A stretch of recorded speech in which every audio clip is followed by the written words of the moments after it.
à la STM. Pour ma part, je vous retrouve à la radio à Midi Info. À bientôt et bonne journée à nos antennes. Jeudi le 13 novembre, aujourd'hui, le capitaine Crochet nous rend visite. On vous dit aussi si vous êtes bien assuré. Patrick Sénécal, le maître du suspense, nous dévoile tout sur son prochain roman. Et François Lambert en personne s'enduit de sirop d'érable. Bienvenue, on va se le dire.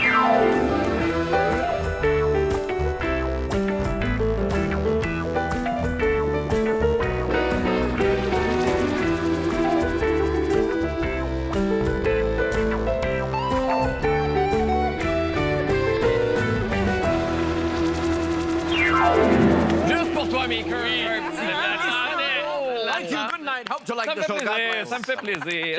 Sachez que vous êtes dans l'œil du public en ce moment et que vous êtes scruté à la loupe. Et là, je parle pour Marie-Maude, qui, la dernière fois, qui est venue... En fait, depuis que tu es passée à la dernière fois, tu es devenue une autorité mode.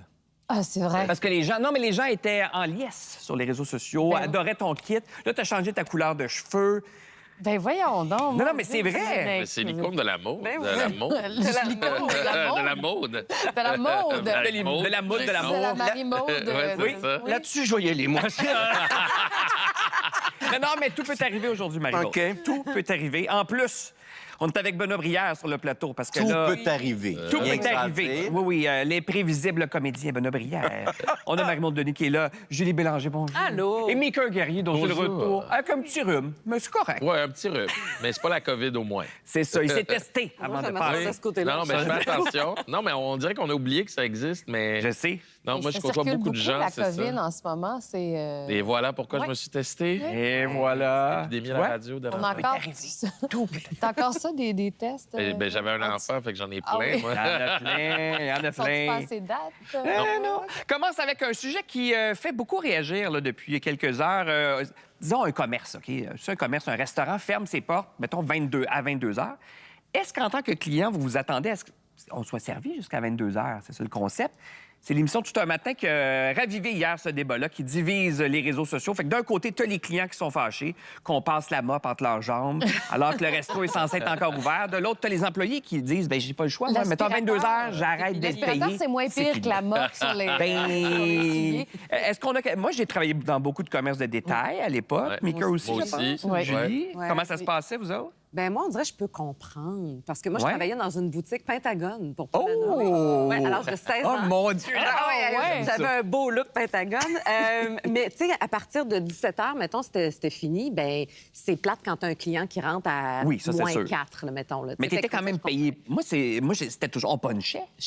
Moi, je punchais pas, mais j'étais Punchais payée à l'heure. J'étais payée à l'heure. Fait que ouais, si tu c'est restais ça. une demi-heure de plus, t'avais une J'étais demi-heure de payée. plus. Oui, exactement. Mais nous, on avait une zone tampon de 15 minutes. Mettons, je travaillais au Tristan America du centre Rockland. C'est l'icône de la mode. Oui, exact. Tu sais, on fermait, mettons, à 21 h. Bien, s'il y a un client qui rentrait à 20h58, oui, mais on lui disait.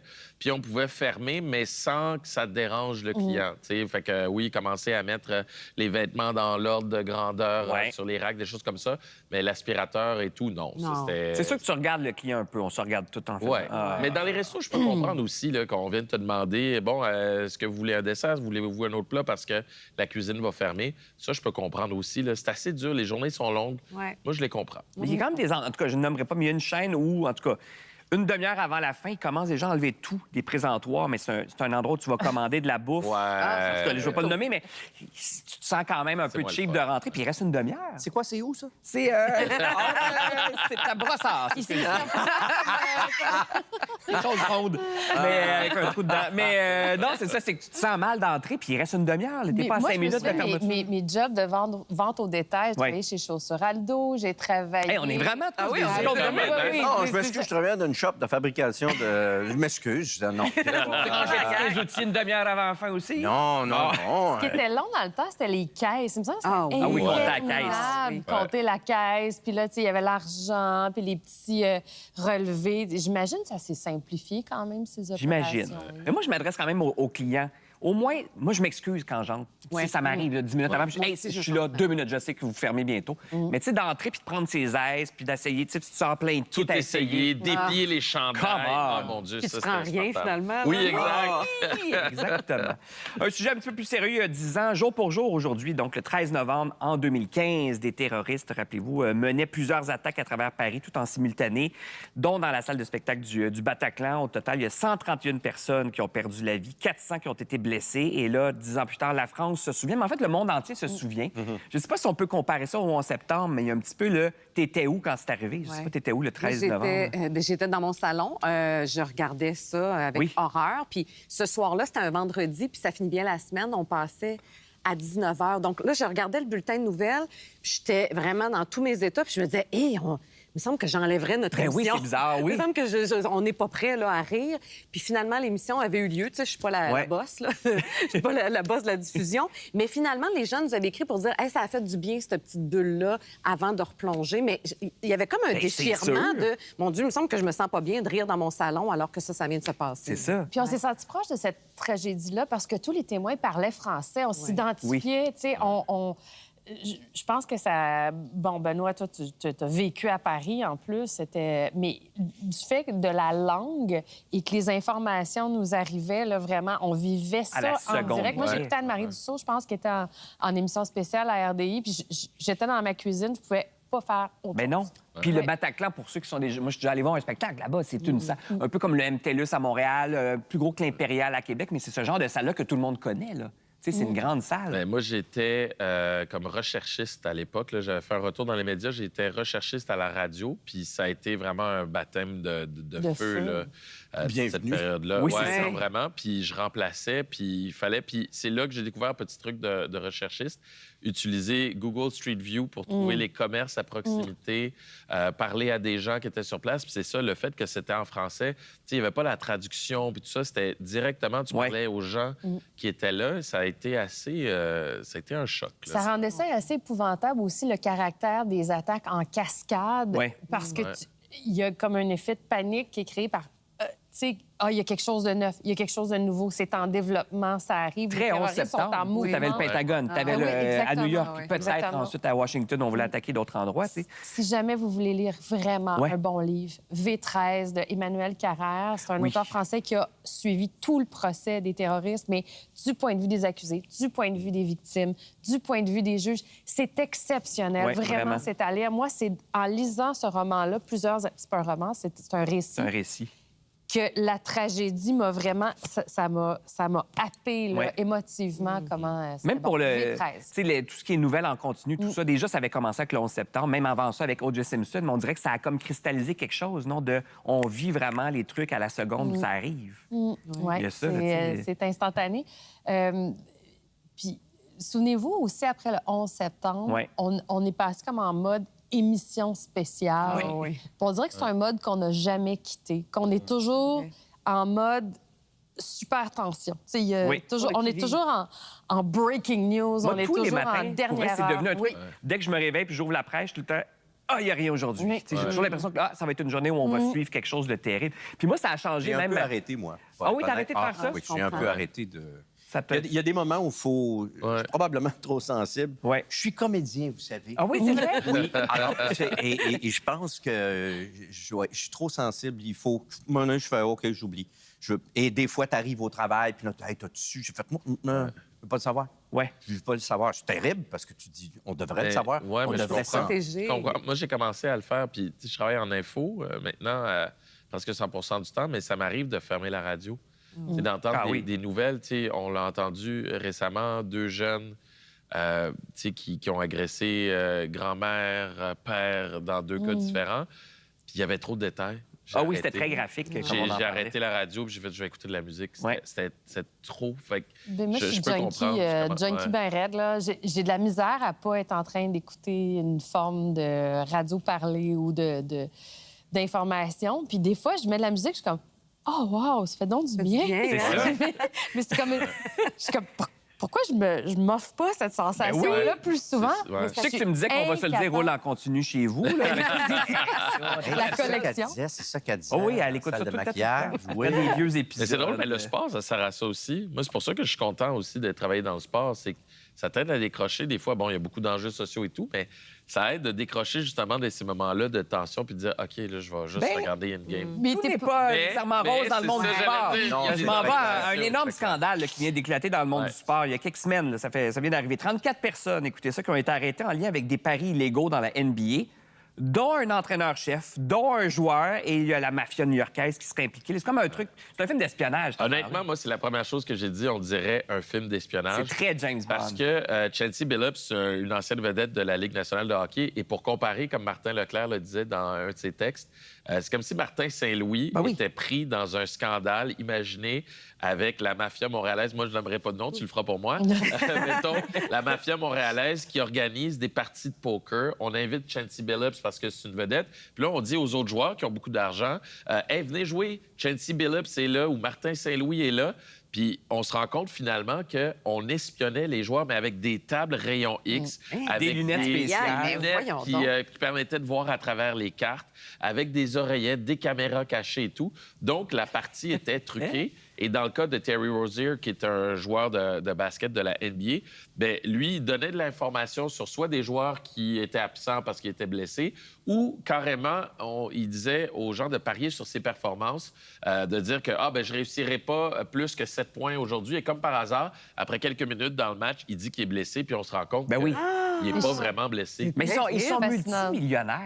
Puis ils ont une carrière s'établie. Ils ont-tu besoin? Je sais pas combien ils sont payés pour ça. On leur donne Ouais. des petits Ben, pots de vin. Je sais tu pas comment ça vois, marche. Non, c'est qu'ils ont besoin d'activité. C'est ça, il faut qu'ils se divertissent. Mais c'est parce que ces gens-là ont des Macramé, vices. c'est pas... Ça les intéresse plus. Ben, Ça c'est va pas de ça. bon Ces sens. gens-là ont des vraiment vices, hein? Tout le monde a des secrets. Ah ouais, c'est vrai. Des fois, tes secrets sont plus intéressants que ceux des autres parce que tu es extrêmement connu. Donc, une organisation criminelle Voilà. comme la mafia, c'est toujours en train d'essayer Ouais. Puis au-delà de de savoir ça- tout.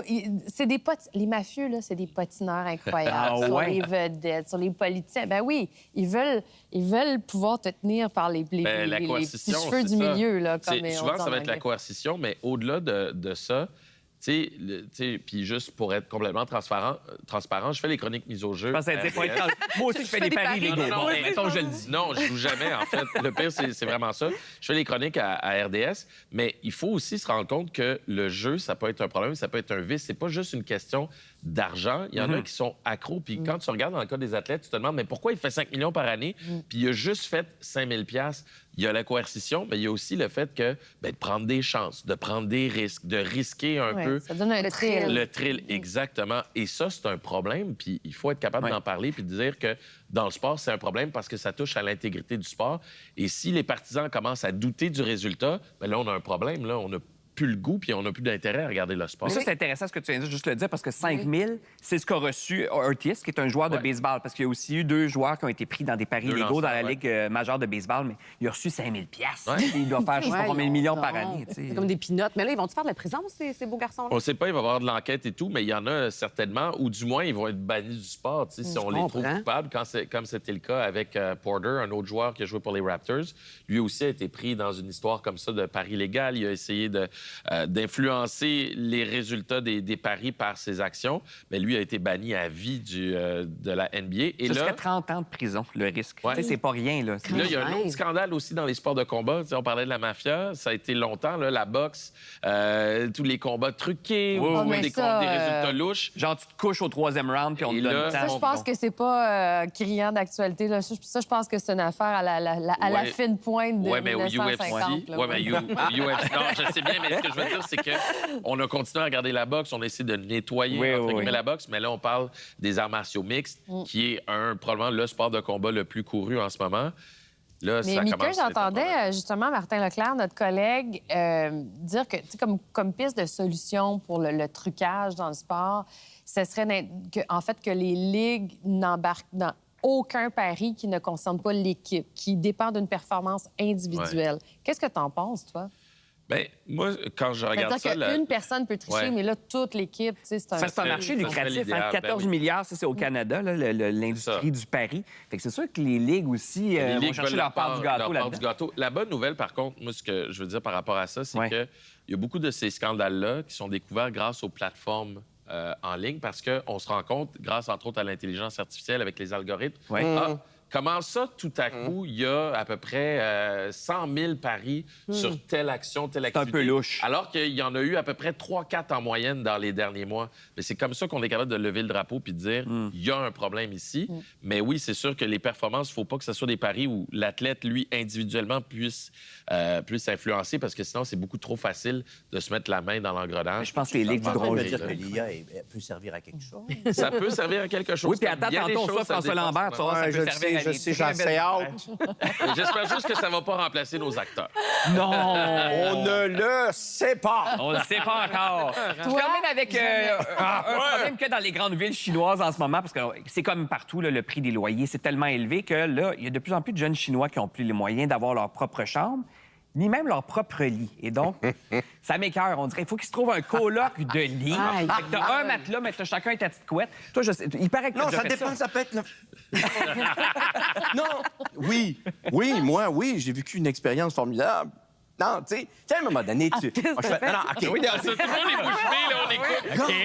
OK. OK. C'est que Martin Drainville, Le Guérin et moi, nous sommes partners depuis moultes années. Et on joue un show le samedi soir et on débarque le dimanche matin pour, à une autre chaîne, faire une émission le matin qui a lieu à Québec. Et- Salut, bonjour, week-end. Salut, bonjour, week-end. Et donc, on dit, parce qu'ils ont une entente avec le Château Bonne-Entente, je le nomme. Et on dit, oui, parce que vous allez avoir une chambre au Château Bonne-Entente. Formidable. Alors, on part après le show. On arrive à 2-3 heures du matin. Tu comprends? On sait qu'à 6 heures, on va être sur le plateau, se faire une poudre. Une poudre, ça, madame, monsieur, c'est du maquillage. C'est pas pour Oui, nous c'est tenir vrai. réveillés. Ouais, C'est pas pour la nous- poudre, OK. C'est pas pour nous tenir réveillés, là. C'est pas ça qu'on veut dire. Non, on est au avoir l'air café. réveillé. On est au café comme tout le monde. Bref, on arrive là, puis à l'hôtel, puis on dit, on a overbooké. Je m'excuse pour l'anglicisme. Donc, il y a Fait plus de que, chambre. mais comme vous êtes des grandes chums, ben M. Guérin, M. Briard, vous allez partager la même chambre, le même lit. Il y avait un lit. Ouais. Là, on a dit, on peut-tu avoir quand même un petit dépliant, quelque chose, etc. Mais tu sais, on est des gars de 60 ans, on a besoin de notre intimité. Un peu de confort. Un peu de confort, tu sais. Tu sais, t'as ta machine, ton CPAP. Voyons donc. Tu sais, tu veux- tu sais, tu sais, t'as pas le goût de... tu sais, Ton petit verre d'eau pour mettre tes dents. je savais pas, Est-ce que vous moi, êtes que le ramassé Guérin le ronflait de Guérin et même. vous, les deux dansez dans le même verre d'eau? Fait que je te dirais que c'était ordinaire. Tu sais, Moi, tout le temps, on est plus au cégep. Tu sais, quand il faut que tu fasses ça, Oui, là, de la c'est ça. colocation. Aïe, aïe, Non, puis aïe. ça me fait penser à ces annonces-là un peu louches sur les réseaux sociaux en ce moment ou les sites de petites annonces des Hein, c'est hommes quoi? qui demandent d'avoir des colocs. Ben, Ah, ils disent, oui. ouais, seulement des femmes, puis il faut partager le lit. C'est comme, c'est un peu creepy. Il y a un petit Mais c'est message. très bien Ouais. parce que jamais personne va Ça. profiter de ça pour faire... Jamais. Non. On salue le Guérin, hein? On salue le Guérin. Au retour, on s'en va complètement ailleurs. Le Troublant, un reportage d'enquête sur un jeune homme qui est parti skier avec des amis et qui est maintenant disparu depuis presque un an.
Dans la nuit du 1er au 2 février dernier, donc l'hiver dernier, l'Ontarié Liam Gabriel Thoman, qui a 22 ans, disparaît alors qu'il est en week-end de ski. Il est au Mont-Tremblant, il est avec 2 amis, et là, on se met à faire des recherches, tout ça. On le trouve pas, on est encore sans nouvelles du jeune à ce jour-là. Le mystère demeure entier, mystère qui est le sujet du reportage d'enquête de cette semaine.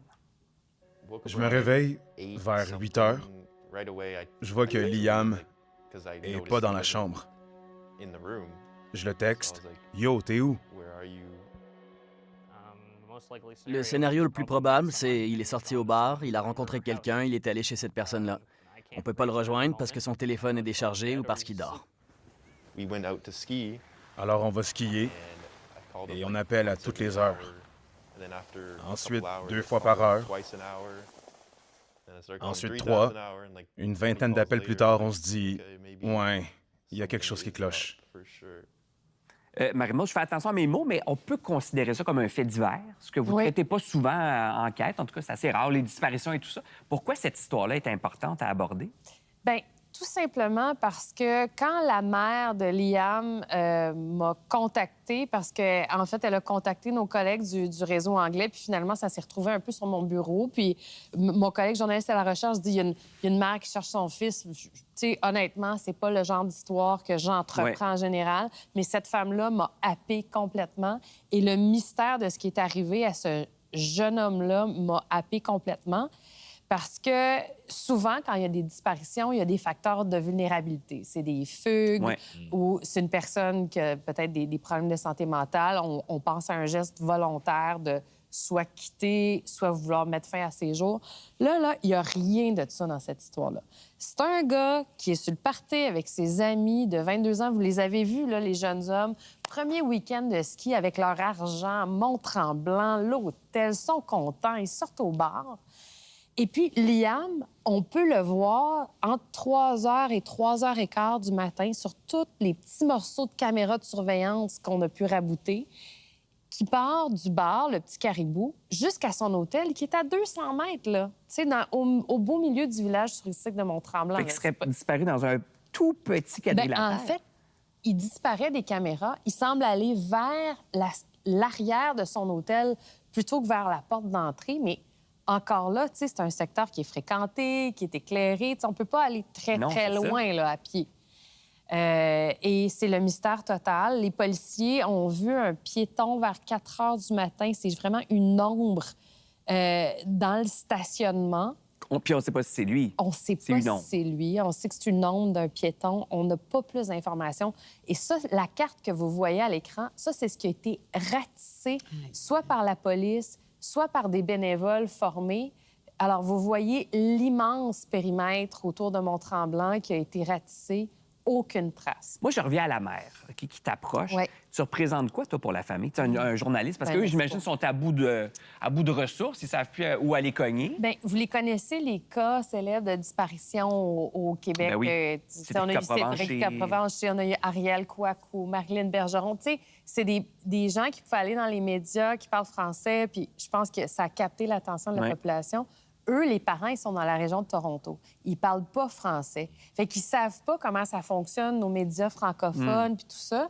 Donc, juste qu'une journaliste écoute là, leur histoire, puis elle dit « On va aller tourner à Mont-Tremblant, puis on va y aller avec eux. » Et c'est pour ça aussi que j'ai décidé de faire l'histoire. C'est qu'eux, ils ont une quête très, très claire. Ils font leur enquête en parallèle de celle de la police.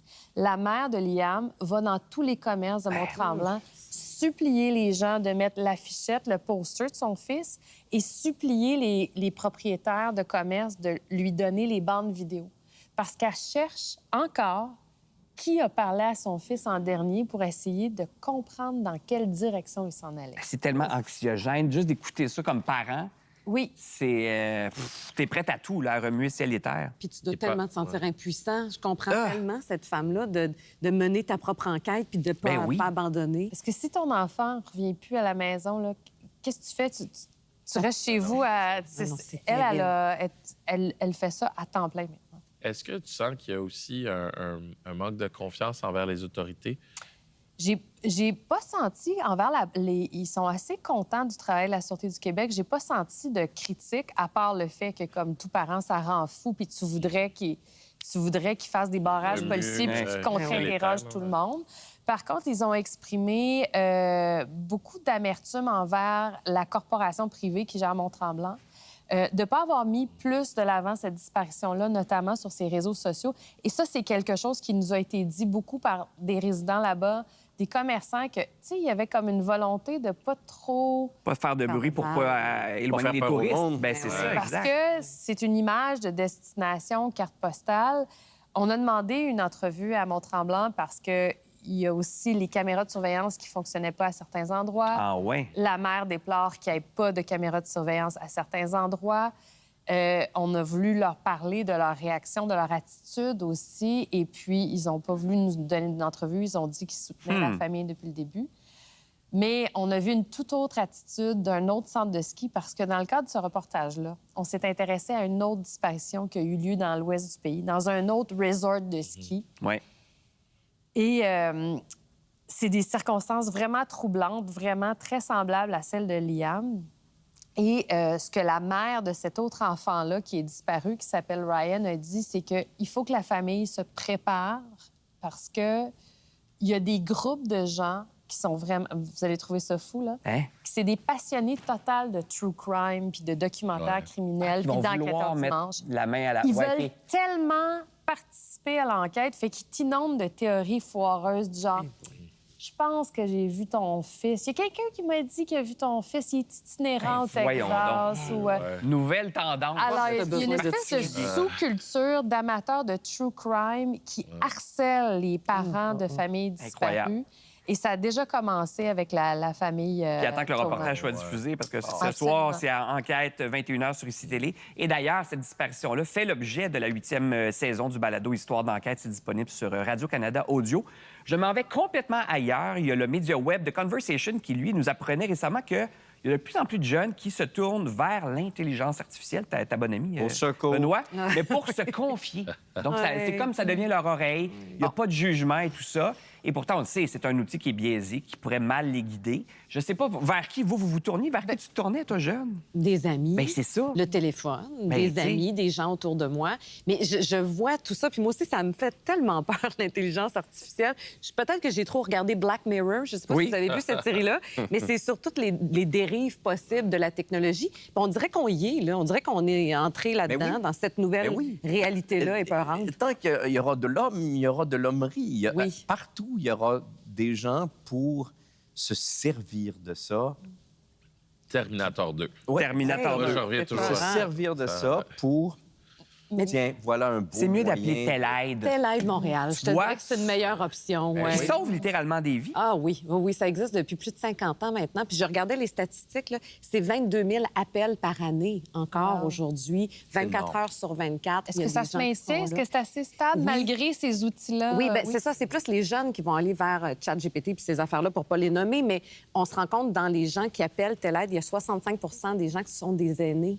Donc, il y a beaucoup de solitude, il y a beaucoup de détresse, il y a des gens qui ont besoin juste d'entendre une voix dans leur journée, tu sais. Puis C'est ça, des j'ai- gens qui sont formés, parce que j'allais Oui. dire, toi, t'es porte-parole depuis 2022. La soirée bénéfice, c'est ce C'est soir. ce soir. Mais je sais que ça t'intéresserait, Ça t'aimerais m'intéresse. suivre cette, Oui. cette formation. C'est quoi la formation? Écoute, c'est une bénéfice? formation de plusieurs semaines. C'est pour ça que je ne l'ai pas fait encore. Ça rentre juste pas Ouais. dans l'horaire, mais pour apprendre à écouter. Puis là, moi, je me Incroyable. disais, il me semble que je dois être pas pire.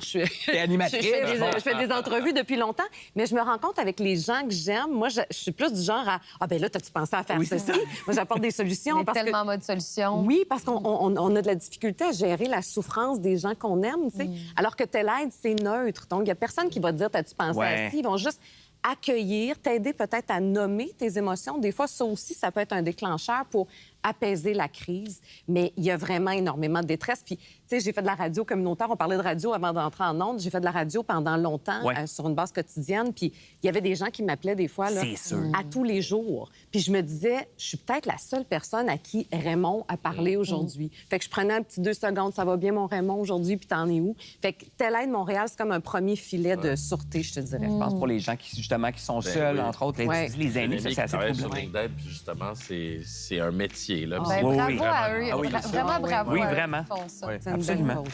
François Lambert qui prend un bain de sirop d'érable. François Lambert qui s'asperge de caramel. C'est quoi toutes ces vidéos bizarres-là qu'on va passer?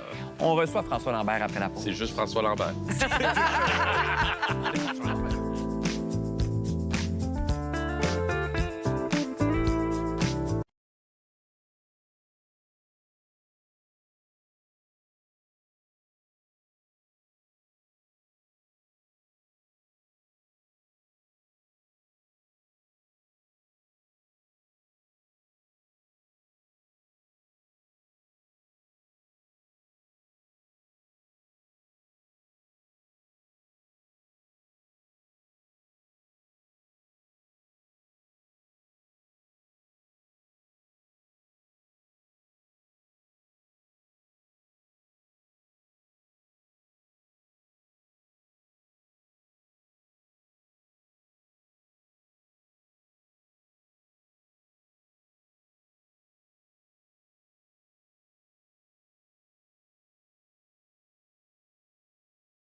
y a quelques semaines, on vous a parlé du réseau social Sora 2 ici à l'émission. Sora 2, c'est quoi? C'est une plateforme de vidéos qui sont entièrement générées par l'intelligence artificielle. Et là, François Lambert fait partie, mesdames et messieurs, des adeptes de cette plateforme-là, à tel point que lui est même allé jusqu'à donner son image pour que les gens puissent en faire ce qu'ils veulent ou presque. Allô, François Lambert? Salut! C'est quoi Sora 2? Je veux juste rappeler, là, en gros. Sora 2, dans le fond, c'est que tu prends ton visage, Oui. tu le tournes comme ça 2-3 fois, tu donnes 3 chiffres, et là, oups, t'apparais dans l'intelligence artificielle. Donc, ça prend à peu près 30 secondes à faire. C'est comme si tu te numérises, en quelque part. puis tu On se deviens personne. numérise, et là, on a le choix de le donner à nos amis, accès, tu as le choix de donner à certaines personnes, ou d'être cow-boy puis dire « Allez-y, tout le monde, faites ce que vous voulez avec moi ». Et c'est simple, là. Je pourrais très bien dire, bien, mon compte s'appelle François Lambert One. Donc, François Lambert One s'en va, on va se le dire, et il marche dans la neige. C'est tout ce que tu as à faire, là. Puis là, lui, il va te Ça créer fait quelque un chose vidéo. avec ça. Ça va créer une vidéo à ce moment-là. Est-ce qu'elle est bonne ou pas bonne? Mais c'est très, très simple. Là, on à est créer. en train de muter avec toi? Vu qu'on est en ta compagnie, est-ce qu'on est en train d'être dans l'intelligence artificielle? On est-tu dans la vraie vie ou on est-tu dans l'intelligence artificielle? Juste moi, s'il te plaît. Oh non, C'est chaud, hein? Non, mais avant d'aller plus loin, parce que tu dis on est en vraie vie, c'est assez flabbergastant, on va dire comme ça, les vidéos. On se demande si c'est vrai. On en a un exemple, juste pour vous donner une petite idée. Clique sur le petit panier là en bas, pognez-en avant que ça parte. Regarde-moi la texture. Oh! C'est malade. C'est malade? Le lien est dans ma bio, allez m'encourager. Regarde-moi la texture, hein? C'est crémeux à mort. Oh, c'est bon! Hey, là, je capote, je suis plus capable. C'est trop bon! Moi, je t'avoue que quand je l'ai vu passer, cette vidéo-là, dans les premières secondes, je me suis dit, François va pas bien. Non, Ouais, on va l'appeler. On va... Mais j'ai Quelle eu- aide, quelle aide. C'est live. J'ai eu beaucoup de gens. J'ai eu beaucoup de gens qui m'ont dit François, est-ce que ça va? Mais celui-là, c'est un des premiers qui le fait, qui est devenu assez viral, et je l'ai ri parce que le rire est machiavélique. Le gars a dû travailler très fort parce que ça marche pas du premier coup. Puis, comment ça s'est passé? C'est que je l'ai mis, ça a dérapé tout de suite. Religion, crypto, toutes des choses que je veux pas être associé. Ouais, puis ben je veux pas. justement, François, Mais ça c'est devrait pas dessus. contrôlé. Non, parce que Non, j'ai mais mis des attends, restrictions. Oui, mais avant, là, tu sais, c'est facile de demander si tu regrettes. Est-ce que tu avais pensé à toutes les conséquences? Tu sais, on parlait tantôt de fraude, entre autres. Là. Oui. As-tu pensé à tout ce qu'on pouvait faire de Mais mal? je entre peux guillemets, avec ça? limiter ce que les gens font avec mon caméo, parce que c'est un caméo, et je peux leur dire, je veux pas être pris dans une situation religieuse, je veux pas être pris en train de faire de la promotion, de la crypto, des choses où les gens vont tomber dans le bateau. Si je parle de marché boursier, les chances que les gens me croient sont assez élevées. Bien, justement, mais une Donc, fois que c'est parti, tu sais, c'est un peu comme une œuvre d'art, tu sais. Une fois que tu l'as fait, ton œuvre d'art, que tu l'as donnée au public, les gens t'appartient. l'interprètent, elle t'appartient plus. Non. Moi, c'est ça qui me fait, entre guillemets, peur, surtout avec quelqu'un comme toi, avec l'image que tu as, puis Ouais. ce que tu dégages, puis tu n'as pas peur de tes opinions. C'est facile de pervertir tout ça. Ben, même en si je plus- reviens avant ta question, pourquoi tu le fais avant? Ouais. Pourquoi tu t'es dit, hey, je vais donner la permission pour qu'on utilise mon moi, image? j'étais un gars techno. J'étais Oui, un ça, early ouais. adopter, donc j'aime ça, toucher tout de suite à la techno et voir ce qu'on peut faire. Sora, est-ce que ça va fonctionner ou pas? On va le savoir dans un an. Peut-être que c'est un feu de paille puis ça va arrêter, mais lorsque tu es un des premiers sur les réseaux sociaux, pourquoi je suis sur les réseaux sociaux? C'est que j'ai une compagnie. Si j'ai pas de compagnie, moi, j'ai autre chose à faire que Fait que être du matin au C'est une soir. stratégie La publicitaire pub. aussi pour toi, pour ton image. Oui, même si ce que je tolère pas, c'est que les gens parleraient en mal de ma compagnie. Rire de moi, je m'en fous bien raide, là, complètement. Au début, ceux qui ont suivi peut-être la saga Sora, c'est qu'au tout début, je me suis ramassé avec une fille d'OnlyFans et elle a enlevé, parce que Une actrice lorsqu'on fait porno. des Sora, on peut le voir un peu partout, il y a Sora qui est marqué. Ben, quand tu Et- fais une vidéo, il y a un petit logo comme ça, Oui, tu sais puis que ça regarde, vient de ça, elle, puis c'est un jeu. sur son épaule, on voit que c'est flou un peu, donc ils ont enlevé le logo Sora et ça me ressemble en maudit. Ben oui. Et C'est ça. là, il y avait une invitation d'aller faire... elle disait que j'étais pour participer à son prochain...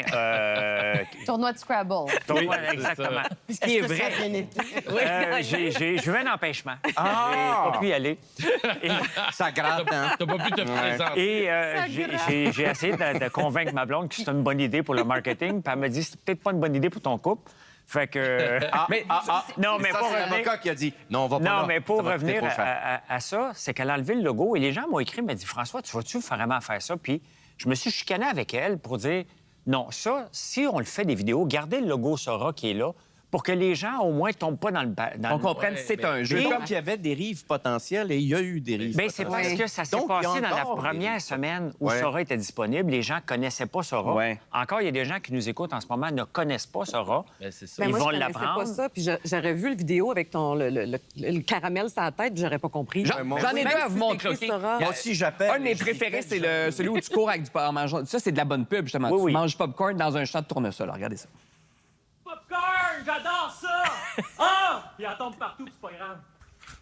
Ah, t'es malade!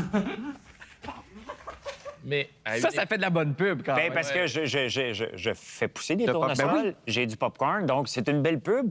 Et c'est ça que j'ai dit aux gens. À un moment donné, j'ai fait un TikTok pour dire aux gens, bon, vous avez le choix. Vous pouvez me ridiculiser, allez-y, mais pourquoi utilisez votre talent pour faire des belles vidéos qui pourraient peut-être m'aider. Mais j'ai François, pas... c'est l'Internet. C'est ça, moi, qui me Ouais, je déstabilise. sais. Tu sais, on se comprend, on se connaît un petit peu, François, fait que je me permets de t'envoyer Vas-y, sur l'autobus. Vas-y. Mais moi, je ne comprends pas cette naïveté-là parce que tu sais, c'est comment Internet. Tu as été Ouais. au milieu de tellement de controverses. Puis il y a une époque où toutes les personnalités publiques font attention à leur image, font attention que leur image soit pas pervertie pour frauder des gens, Ouais. pour voler de l'argent, en d'autres mots, par toutes sortes de stratagèmes. Toi, tu fais exactement l'inverse. Puis je comprends. Mais pourquoi je le suis fais? désolée, Mika, je pense que... Je m'excuse d'être en désaccord, mais je pense que tout ce qu'il fait est basé sur la notoriété et plus tu as de la notoriété, plus c'est payant pour tes marques. Et... Oui, mais... Je pense que c'est voulu, L'affaire, là. c'est que si Oui, ça mais fonctionne, c'est ça le en ce problème. moment, en toute transparence, ça fait une petite différence, mais c'est minime. Il Mais- n'y a pas vraiment... Je suis pas en train d'embaucher puis de dire qu'est-ce que je vais faire. Tu me disais avant l'émission, quand même, tu es dans le top 40 mondial, c'est ça, des gens? Vendredi, j'étais la personne la plus suivie, la 37e personne la plus suivie au monde. Et les journées, comme là, les gens se réveillent, ils vont faire des vidéos. Le soir, là, Ouais. entre midi et minuit, je suis dans le top 8 des gens trending au monde. C'est ça. Donc, les gens en font énormément de vidéos. C'est énorme, là. C'est de la faute un peu à une vidéo qui est un petit peu plus... c'est des insanités. Oui. Qui me fait malheureusement beaucoup rire, mais c'est très Internet. Regardez ça. Caca poil! Pipi caca poil! Pipi caca poil! Pipi caca poil! Oui. Attends, mais quand tu vois ça, là... Tel jeune. Ben, c'est- On y revient. Là, c'est parce qu'il en a montré un, mais sa partie en ballon, il doit en avoir plus que 1000. Il y en a beaucoup des pipi qui- caca Mais toi, poil. ça te dérange pas de te voir comme ça? Moi, tant que ça me dérange pas parce qu'il garde le logo, ça me dérange pas parce que ça fait longtemps que je suis un peu une caricature, puis même si je veux pas l'être, malheureusement, je suis un personnage aux yeux des gens, puis même si j'essaie d'enlever cette mais étiquette-là, moi- ouais. elle est là, cette étiquette-là. Quand on a fait la chanson de François Lambert, Oui. hey, Avec les Brother. gens la chantent encore. Moi, j'accepte que je peux être un personnage, mais j'en suis pas un. Il y a quelque chose Mais les pour gens vrai. me voient comme ça, donc Moi, je trouve qu'il y a quelque chose de l'art performatif dans ce que François Ouais, fait. Il y a mais quelque moi, chose du c'est- pop art ou de...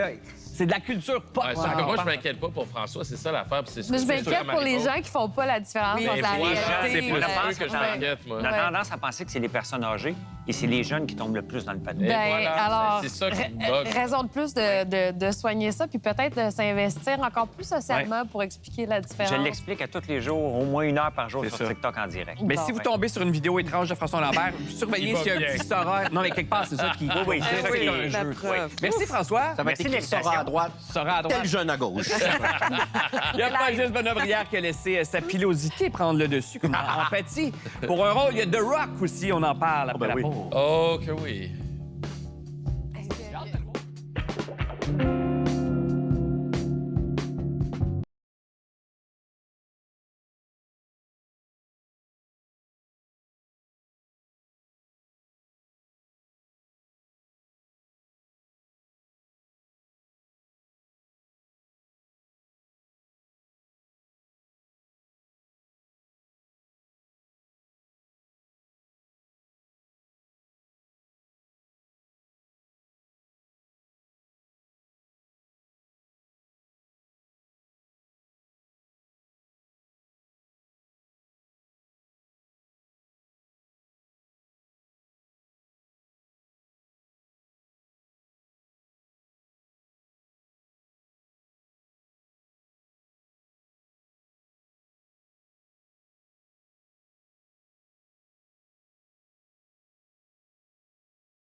as-tu dit que tu songeais à te battre contre un de tes meilleurs amis pour une somme d'argent considérable? J'ai besoin que tu me fasses confiance. Tu ramènes toujours Non, tout à toi. toute notre vie tourne autour de toi. On y va alors.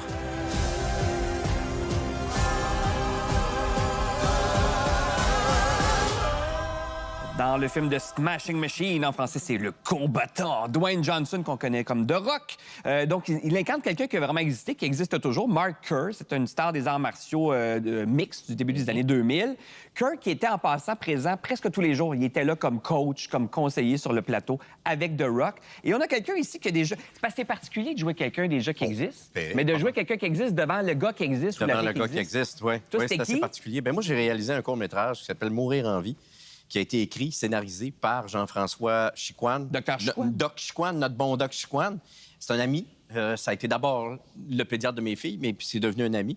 Puis on tournait donc une histoire vraie, 95 sinon il va me chicaner, entre son père et lui, deux éminents pédiatres.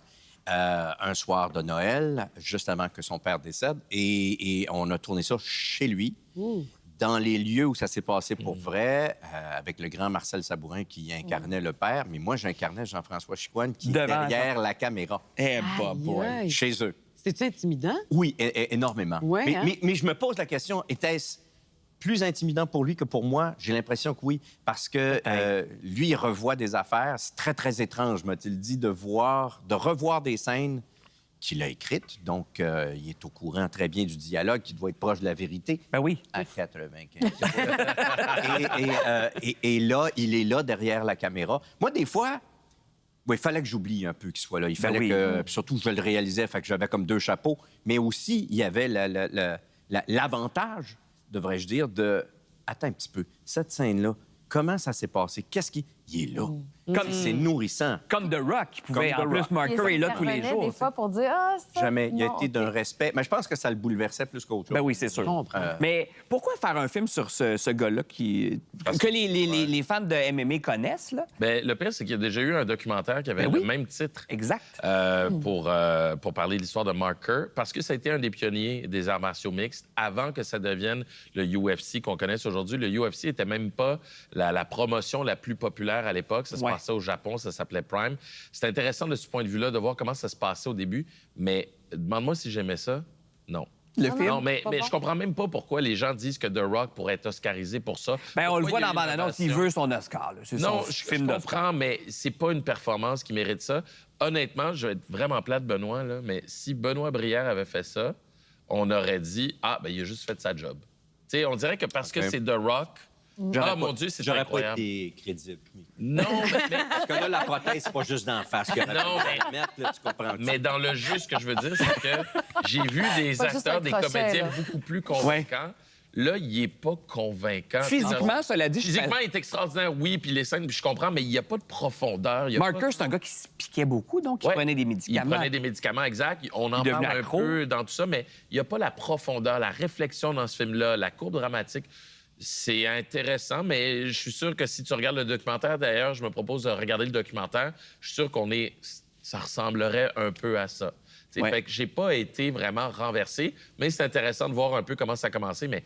Comment ça a commencé vraiment? Est-ce que le film l'explique vraiment? Non, pas vraiment. Ben, c'est particulier. Je sais pas si t'es fan de ton chum. Non, mais ton chum est un sportif. Est-ce qu'il aime ça? Oui, mais mon chum a fait beaucoup d'arts martiaux plus jeune. Donc, lui, j'ai déjà regardé des matchs avec lui. Tu sais, moi, pour moi, c'est juste des... Ah, je trouve ça intense, là, le coup de pied dans la face, puis tout ça. Mais lui est capable de voir la stratégie derrière, est capable de voir la technique, le respect de l'autre combattant. Donc, c'est intéressant de regarder ça avec quelqu'un qui connaît, tu sais. Mais regarder ça toutes les semaines, non, ça va être correct, là. C'est pas mon genre. Parce que, il aurait pu avoir un film sur Georges Saint-Pierre aussi, qui est notre star. Il est trop contemporain, il est trop récent. Tu penses, hein? Ben oui, parce que Georges, il est dans la quarantaine en ce moment. Je pense qu'éventuellement, il va en avoir un film, puis j'aimerais ça qu'il soit fait au Québec. Il n'y a pas assez de controverse. Il est trop clean. Oui, c'est vrai, les gens... Oui, mais il a changé l'histoire et le parcours des arts martiaux mixtes, justement à cause du respect, parce qu'il mettait des complets, parce qu'il insultait pas ses adversaires. Puis maudit, il est québécois. Tu sais, je veux dire, il est parti de chez nous. C'est sûr qu'il y aura un film aussi. Ah oui, on n'a pas le choix. Pas tout de suite, mais bon. Performance oscarisable, je sais pas. Une autre performance oscarisable, c'est certainement celle de Benoît Brière. J'allais juste inviter les gens à aller regarder Empathie, ceux qui l'ont pas vu. Son personnage touchant. Un Quand Oscar. même, le patient aux tendances pyromanes. tiens. Juste pour la barbe, ça mérite un peu. Et voilà. Après la pause, on vous dit si c'est vrai que les voitures rouges coûtent plus cher à assurer. C'est un mythe, cette affaire.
reste trop longtemps sur le bois.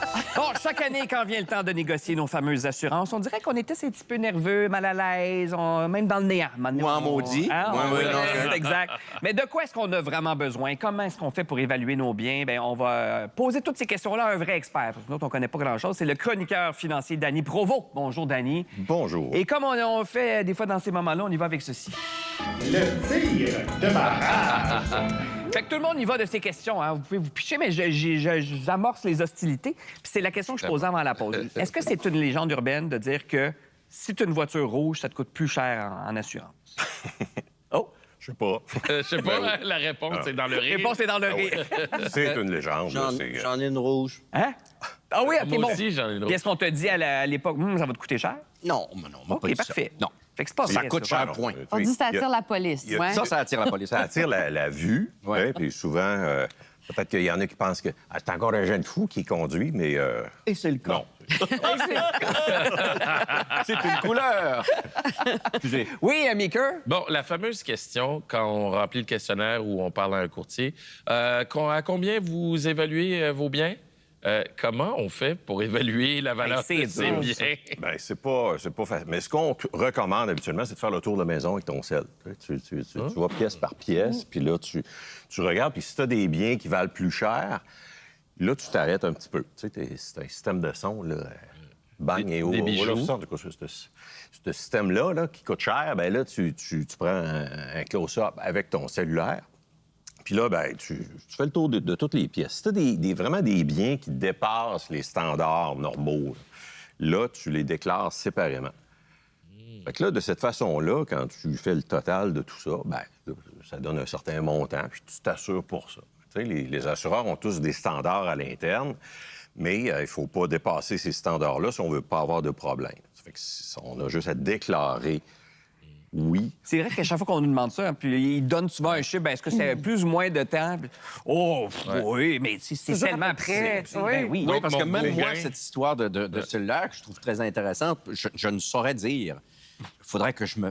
Tu sais, j'ai aucune idée. Ben non, regarde, c'est mon pas. sofa, OK. Combien tu l'as payé? Je m'en souviens. Ben, t'as ta grosse collection de cartes de hockey. Ma collection de cartes d'or. Mon œuvre de Gauguin. Ton application originale. Le Gauguin, je le à part. Mais, non, mais c'est vrai, je ne saurais pas plus là-bas. Ouais. Ceci dit, je ne suis pas une référence du tout. Je sais pas mon compter, Mais j'ai gardez pas vos d'idée. factures dans la mesure Ben du oui. possible. Ouais. Tu sais, On a Mme Denis à l'arrière qui a levé son bâton Oui, pour une Mme question. Denis est Oui. très fâchée contre les assureurs parce que Mme Denis, elle réside à Montréal dans Bon, une l'émission dans laquelle copropriété qui a plus de 100 ans. OK? Arc! Non, je sais, c'est dégueulasse. Est-ce que l'électricité Ça dedans? Oui, pour brancher mon temps en temps. phonographe, c'est ça. Puis j'écoute juste des rouleaux de cire, fait que ça va. Mais il y a plusieurs, tu sais, dans le Vieux-Québec ou à Montréal, il y a plusieurs immeubles qui ont plus de 100 ans. Notre assureur nous augmente à gogo pour rien à chaque année. Et à chaque fois que je fais des appels pour avoir de la compétition, tout le monde dit « Ah, on n'assure pas les propriétés de On plus s'est de 100 retiré de ans. ce marché-là. Oui, on s'est retiré de ce marché-là. À partir de quand ça devient juste un monopole sale et criminel? Cartel, ben, Voilà. là, c'était mieux placé que moi pour dire à partir OK, mais c'est un monopole sale et criminel. Ça mérite une enquête, mais écoute, moi, je dirais qu'il y a le Bureau d'assurance du Canada, le BAC, que tu pourrais contacter puis voir s'il n'y a pas des assureurs qui pourraient t'aider, tu sais, avec une niche plus dans les maisons de ce type-là. Les antiquités. Les antiquités, Mais prépare-toi à payer. C'est une business. C'est une business. Oui, c'est ça. Et ça veut faire de l'argent, ce business-là, comme Non, mais, toutes les business. mais la concurrence, normal. c'est la concurrence au Canada aussi. Il y a des principes. Tu sais, à un moment donné, quand tous les assureurs se sont retirés... Écoute, des copropriétés de plus de 100 ans à Montréal, là, voulez-vous que je vous nomme les rues Saint-Denis, Saint-Laurent, toutes Ah oui, il y en a plein. Tu sais, je Il y en veux a dire, plein. tout le centre de Montréal, tout le Vieux-Québec et plein d'autres municipalités en périphérie, il y a plein de bâtiments où il n'y a pas de concurrence pour... Mais si les assureurs se retirent, Oui. c'est parce qu'ils considèrent que Le risque est trop grand. est trop grand. Ils veulent Ouais. pas t'assurer parce qu'ils ont peur de payer. C'est ça. Ben, je pense parce qu'ils font moins d'argent sur ces...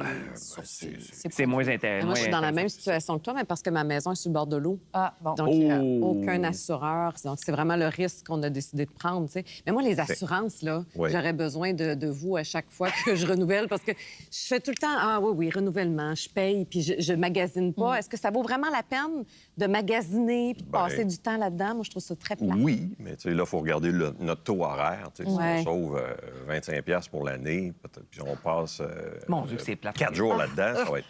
Les assurances, mais c'est que c'est plate. C'est un calvaire. Non, oui, mais utile quand tu as un sinistre ou tu as un problème, par exemple. C'est sûr. Sinon, vous savez, quand ils veulent pas. non, parce qu'il y a tel jeune. Puis, Tel aide, Benoît.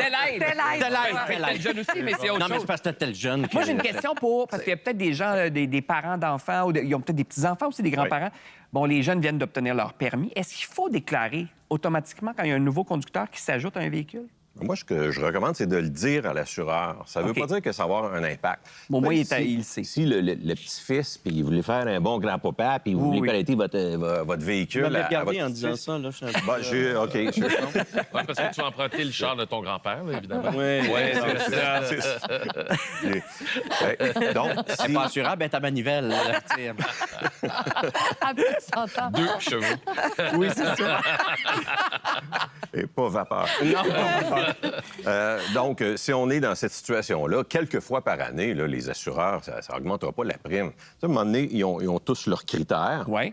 Il y en a que ça va être peut-être une fois par mois. Là. Donc, dès que ça dépasse, qu'on sent que ça peut être dangereux, bien, on avertit l'assureur. Fait que là, c'est à lui à prendre la décision s'il décide de... Mais c'est de déclarer ça. Il ne faut pas essayer de cacher des choses parce que si jamais on a une réclamation à faire, bien là, on court après le trouble. On s'aide pas. Monsieur Guerrier, c'est ça? Oui, exactement. Mettons, là, sans vous mettre dans le trouble, un courtier en assurance, par exemple. Sais-tu, ça vaut-tu la peine ou on est mieux de le faire nous-mêmes? C'est une bonne question, ça. Ah oui? Ça m'arrive des fois. Bien, je pense que faire affaire avec un courtier, ça vous assure un accès à un marché auquel vous n'avez pas nécessairement accès facilement.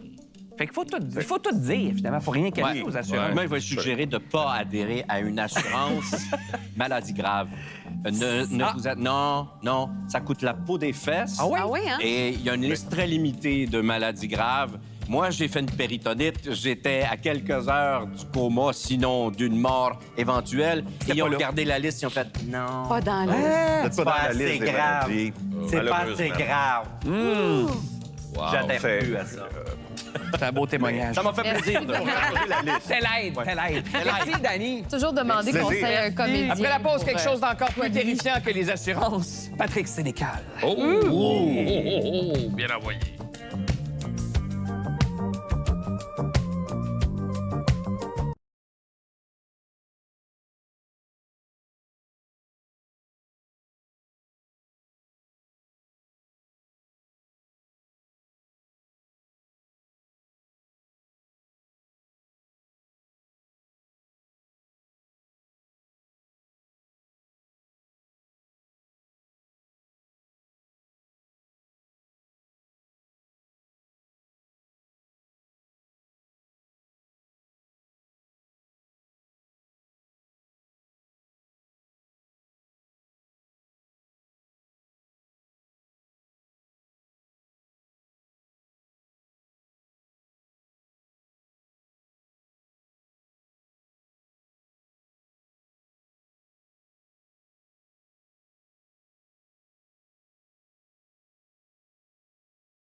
écoutez, c'est des gros chiffres quand même, avec une vingtaine de romans, 3 adaptations au cinéma, des séries télé. C'est un des auteurs les plus prolifiques qu'on a au Québec. C'est notre maître du suspense qui lance un nouveau livre, encore une fois. Il est toujours là. Le 19 novembre prochain, ça s'intitule Le M-Club et ça raconte l'histoire.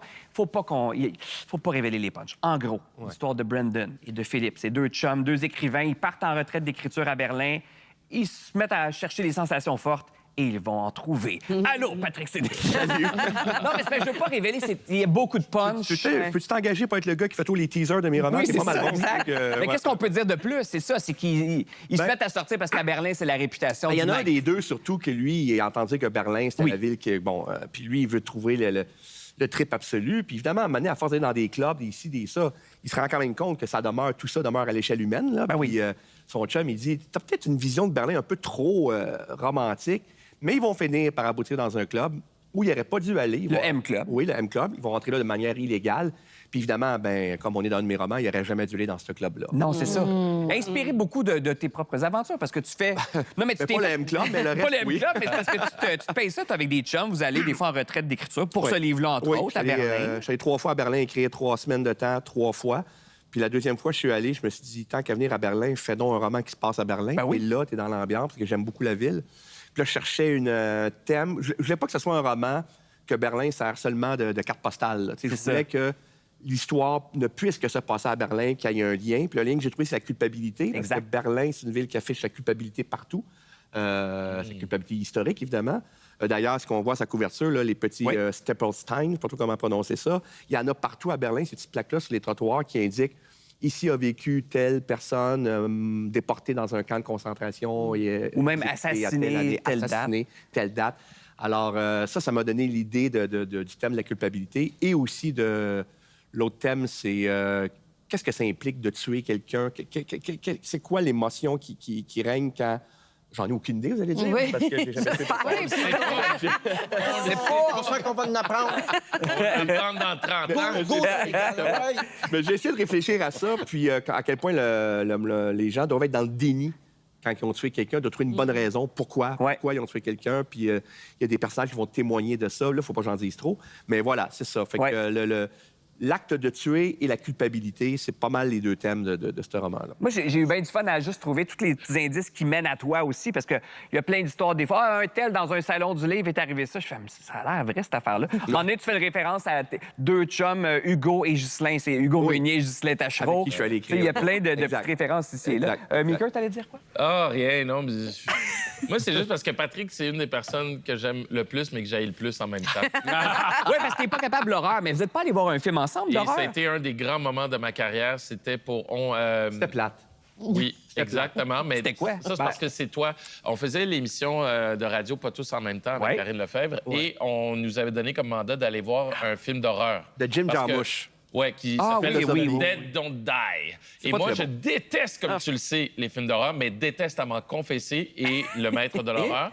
Et ça avait été une belle expérience parce qu'il a réussi à déconstruire un peu tout ce que moi, je voyais qui me faisait un peu peur, qui me rendait inconfortable. Il était comme, arrête, voyons donc, c'est mal joué. Il est très critique quand vous le suivez sur Facebook. Il n'aime aucun film. Qui te fait encore peur? Bien fatigant. Comment? Quel auteur ou quel cinéaste te font encore peur? Ben, c'est pas vraiment de la peur. J'ai rarement peur, mais je suis souvent admiratif quand je vois quelqu'un. Puis toi qui es maniaque de cinéma, tu dois avoir les mêmes réflexions que moi. Quand on voit quelque chose dans un film d'horreur, mettons, qui est bien, ou un film noir, peu importe, pas nécessairement de l'horreur, mais que je fais « Ah, que c'est habile, ça! Ah, que c'est bien fait! » Fait que je suis bouleversé, mais mon bouleversement me ravit et je suis admiratif de ça. Je fais « Wow, bravo! » C'est la fibre que je n'ai pas. Ah, moi, quand je suis bouleversé, parce que toi, t'as carrément peur. Toi, tu restes au niveau de la peur. Non, c'est pas juste au niveau de la peur, c'est que... Puis on a déjà eu cette conversation-là. Pourquoi je vivrais ce sentiment-là? Tu sais, moi, l'art... Je le fais pour vivre des belles émotions. Tu sais, le cinéma, pour vivre, être surpris, oui. Le suspense, oui. Mais l'horreur en tant que telle, et c'est là que Patrick m'a aidé à comprendre la différence entre le gore, tout ce qui est juste plus surnaturel, etc. Mais là, on est plus dans l'horreur psychologique. Ben, c'est pas un roman d'horreur, de toute façon, ce roman-là. C'est plus un... C'est plus un suspense, c'est un slow burn. C'est très lent. C'est quand même très, très, très lent. C'est ton plus épais jusqu'à maintenant. Peut-être le vide. Ça, puis le vide, là, c'est pas mal épais. Puis pour... oui. Non, mais j'en profite aussi. S'il y a des fans de Patrick Sénécal, vous avez tout lu ses romans, vous allez vous y retrouver là-dedans. Oui, parce que... il y a Michel Beaulieu, il y a Florence qui revient 4 ans plus tard. Plein de personnages qui reviennent. Il y a Hell.com, je reparle de Hell.com. Je pense que je suis rendu à cet âge que les auteurs font comme des bilans de leur carrière, puis ils ramènent des vieilles affaires de leurs vieux romans. Je sais pas, il y a peut-être un peu de Oui, parce qu'il y a des références à 51-50 rue des Hommes, à Flo, Alice. Hell.com, je ne savais pas si je le dirais parce que c'est un... je l'ai dit sur mon site, là. Je l'ai dit aux fans. Fait que, gars, j'ai une trop grande gueule. Moi, je suis pas capable. C'est un punch. Mais moi, je pense à quelqu'un comme Marie-Maude qui doit être difficile à impressionner. Non, mais est-ce que tu côtoies l'horreur? Ça reste une grande lecture. Non, j'aime beaucoup. Oui, absolument. Mais toi, tu vois l'horreur au quotidien. C'est l'humain qui fait peur, en quelque part. Oui, mais je sais pas, c'est finement amené. Il y a l'air de créer un malaise, une oppression. Merci. Je prends tout ça. Quand tu essaies de toucher des touches sur ton clavier puis tu pèses juste toujours à côté, c'est oppressant, ce sentiment-là. C'est comme, non, voyons. Oui, le petit malaise. Mais c'est ça qui te fait peur, toi? C'est-tu l'humain, justement, dans des histoires d'enquête? Oui, j'aime mieux ça. J'aime mieux ce genre, le malaise, à quel point l'être humain est capable de faire le pire. Moi, c'est ça qui m'intéresse. C'est beaucoup ce type-là, plus que le gore. Je peux regarder du gore des fois, mais ça va plus, des fois, c'est plus drôle que d'autres choses, c'est quand on va trop loin là-dedans. L.com, c'est sûr qu'il y a des scènes très gore, mais il y a quelque chose du malaise. J'ai écrit ça surtout à l'époque où on ne connaissait pas le Darknet encore. D'ailleurs, dans Hell.com, il n'y a jamais le mot Darknet. Ça a sorti une couple d'années après. Il y a des gens qui viennent me voir qui me disent « T'as inventé le Darknet! » Non, j'ai pas inventé le Darknet. C'est juste que le mot n'existait pas. Puis moi, j'ai pensé au pire avant que... Je me doutais bien que sur Internet, il y avait les affaires les plus horribles. Puis j'ai commencé à parler de ça une couple d'années avant qu'on en parle vraiment. Il y aura peut-être quelque chose sur ça. Là, on a quelqu'un qui est en train de le lire en ce moment. Je suis en train de le lire. Puis moi, c'est la première fois que je te lis parce que moi, je suis un peu comme toi. Moi, j'ai besoin de... Je lis avant de me coucher. Oui, il faut pas que c'est ça. Là. Mais j'ai commencé puis je suis pas capable d'arrêter, Patrick. Je suis rendue à la page 230. Merci. C'est vraiment très bon. C'est ça le but, en fait. C'est ça que je veux le plus. C'est de faire du suspense, plus que de l'horreur, mais du suspense. Mais celui-là, particulièrement, c'est comme une boîte de Pandore, parce que de là, t'ouvres, et là, il y a une autre couche. Hey, on vient de trouver ça à un autre lieu. Quand on pense que c'est fini, il va se passer quelque chose d'autre. Et beaucoup d'humour. Ils sont très attachants, ces deux gars-là. Leur relation, elle est fun, je pense. Mais l'humour est toujours très... Tu sais, oui, ça fait peur, mais il y a beaucoup d'humour dans un roman de Patrick Sénécal. Puis, tu sais, l'humour... et l'horreur, ça va souvent ensemble. Puis quand c'est mal maîtrisé, en plus, c'est-à-dire que l'horreur, c'est mal fait, ça peut devenir drôle, mais c'est pas supposé de l'être. Puis une comédie pas drôle, il n'y a rien de plus sinistre que ça. Fait que quand c'est mal contrôlé, tu peux aller dans l'autre extrême sans le vouloir. Écrire un roman d'amour, ça se pourrait-tu, Patrick, toi, sans qu'il y ait d'horreur? Moi, je m'oblige pas à faire des romans noirs ou quoi que ce soit. T'as déjà écrit une petite plaquette, c'était avec ton fils? Avec mon fils, c'est un témoignage. C'est un vrai témoignage. Ça, c'est une histoire vraie, là. Mais comme là, je pense à un prochain roman, là. Puis je me dis, je suis ouvert à tout. Si jamais je pense à une histoire d'amour, je vais la faire. Je m'empêche pas de la faire. Mais honnêtement, mon imagination va pas là-bas. Ça va pas là. Vas-tu aller à Berlin pour le prochain aussi? Peut-être. Je trouve du monde pour y aller, là, ouais. Pense donc à ça. Oui, je vais y penser. Il me l'a déjà dit, en plus. C'est vrai que nous autres. Wow! Il est pas occupé, il aura pas le temps. Pas pour Web Club, par exemple. Non, pas Web Club. Mais vous, allez-y. En tout cas, le roman, ça atterrit en librairie le 19 novembre, la semaine prochaine. Et ça atterrit juste à temps pour le Salon du Livre de Montréal. Quel bel ado. Ça débute la même date, d'ailleurs, le 19. On a 3 paires de billets, comme toute la semaine, à vous offrir encore aujourd'hui. Pour les remporter, vous allez sur nos réseaux sociaux. Merci, M. Sénécal. Merci, Sébastien. Merci beaucoup. Au retour, on s'envole vers le pays imaginaire pour affronter le capitaine Crochet.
Peter Pan, la comédie musicale, sera présentée à Montréal. Ça commence le 12 décembre à l'Espace Saint-Denis et on a l'honneur d'avoir en personne le Capitaine Crochet du spectacle.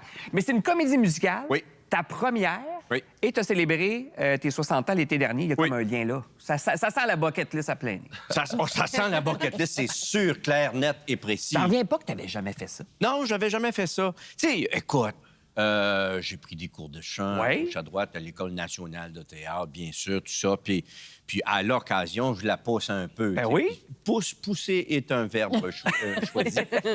Et là, mais je me disais, oui, pourquoi pas un jour, ça serait le fun. Et j'avais une liste. De comédies musicales potentielles, tu sais.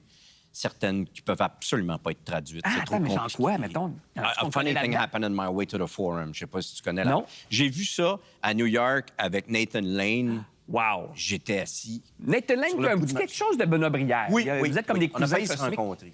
Ah oui, c'est vrai. Ben oui. Avec Robin Williams. OK, On a failli se rencontrer. Ça se place bien dans une conversation. C'est comme du name-dropping, mais je les ai pas vus, OK? On va régler Il y a ça tout de suite. certainement du Robin Williams. Oui, On aussi. va régler ça tout de suite. Ouais. Non, mais c'est ça. Puis je me disais, pourquoi pas, tiens, ça serait le fun. Puis Luc Guérin, qui enseigne la mise en scène, un gars avec qui je travaille à l'occasion. Et avec qui tu as déjà partagé un lit. Un lit, Avec c'est qui ça, j'ai déjà partagé un lit? Dans la bonne Au entente. château Dans la Bonheur.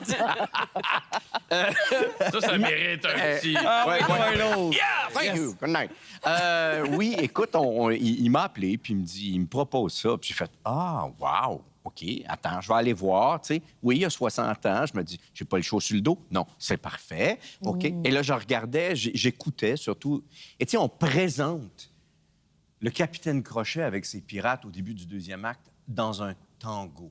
J'ai fait, OK, les Britanniques qui ont écrit ça, là, ils ont compris c'était quoi le caractère de Captain Crochet. C'est un faux méchant, en fait. C'est un faux méchant. Il est C'est un juste dandy. personne ne parle de lui. Oui, tu sais, il n'est pas plus dangereux qu'il faut. Non. Il est juste assez dangereux pour, dans le monde imaginaire C'est ça. où vivent les enfants sauvages et tout ce beau monde-là, il est dangereux, il est potentiellement dangereux. Mais tu sais, on sait qu'il y aura certainement de la petite enfance qui va venir assister à ce spectacle-là. Qui vont t'écouter. Qui vont m'écouter. Qui vont devoir bouger, danser, exactement. Et chanter tout en même temps. Ouais, Je suis sûr ça, que c'est oui, plus facile ça, à- as-tu déjà essayé de faire ça? Non, mais plus ça, facile à dire qu'à c'est faire. formidable parce que tu as tes répétitions de chant, ça va bien. OK, c'est tu dans mon bouges pas. médium, c'est dans mon range, ça va être correct. Des fois, une petite note haute. Oh oui, non, je suis capable. OK, capable. Peut-être pas 13 shows en 9 jours, ce qu'on va faire dans le temps des fêtes, là. Mais je me dis quand même, écoute, mais tu fais tes cours, tes sessions de chant, ça va bien. Tu fais tes sessions avec Team White, qui fait la chorégraphie. Team White? C'est Team White. Très cool. C'est super cool, ça va bien, c'est beau. J'ai fait 15 ans de danse folklorique. J'ai le jarret pour danser. T'as fait de la danse folklorique? Oui, j'ai fait ça, moi, jeune. Oui. Tu sais, j'ai arrêté, T'as fait j'avais... de la danse folklorique. Oui, j'ai arrêté à l'âge de 20 ans. Ça fait 40 ans que j'ai arrêté. Ouais, mais ça, C'était pas- mais c'est comme le vélo. C'était pas les lutins. Non, les gars? oui, ouais, pour l'apprendre, mais pour le livrer. Ah, c'est autre chose. Ça, c'est autre chose. Ces Benoît. deux genoux-là se foutent de moi depuis C'était longtemps. pas les lutins de Longueuil? Les mutins de Les Longueuil. mutins. Ouais. Ah, ça, Ça se pourrait. On n'est pas loin. Mais bon, Mais c'est bref, fois que tu les mets deux, ça ça marche. Les mettre ensemble. C'est tough. Je sais Ah, plus. oui. Je fais des ballons. J'y arrive pas. J'y arrive Puis, pas. je veux juste dire aussi que tu as un partner. Il y aura 2 Capitaines Crochet parce que, bon, Oui. ça, c'est du 12 décembre au 4 janvier, c'est à Oui, Montréal. à Montréal. Et à Québec, l'été prochain, c'est PA Méthode. C'est Pierre Méthode. Oui. La raison est fort simple. Quand tout le monde dit « Ah, c'est lui qui te remplace », il n'y a pas de remplaçage. Ben non. Pas du tout. Le projet initial, c'était Montréal. Puis quand ils sont arrivés avec une possibilité sur Québec, j'ai fait bah. Moi, cette année, je tourne 3 shows. Je fais de la tournée de 39 marches de Brou. Et je serai dans pleine tournée de Ben, c'est Brou ça. partout au Québec et au Puis PA est à Nouveau-Brunswick. Québec de Donc, toute façon. c'est pas déjà. contre Québec. C'est là. pas... Non! Contrairement à ce que tout le monde pense. Parce que je sais pas si tu sais... Je voulais juste J'ai un rétablir les hôtel, ça faits. fait Château Bonheur. C'est du time sharing, c'est formidable. Non, mais c'est ça, fait que je me dis... Non, je ne pouvais pas. Ben non. Et sincèrement, je pensais perdre la gig. Je pensais me faire dire, ben tu peux pas faire les deux. Ils ont fait, non, OK, Ben regarde. non. Attends-tu Montréal? Oui, OK. Mais 12 décembre au 4 janvier. laisse passer. Éléonore Lagacé. Ben oui, qui fait Elle est le pass. extraordinaire. Venez pas voir le show pour moi, là. Je suis là Allez-y de pour temps le voir en temps. danser. Elle. aussi. Hey, d'autres, on est de retour la semaine prochaine. André Sauvé, Sam Breton, Céline Galipo, première visite, Jean-Nicolas Véraud, Guylaine Gay et Dany Laferrière. Merci à vous autres. Merci. Et Minou, bon week-end.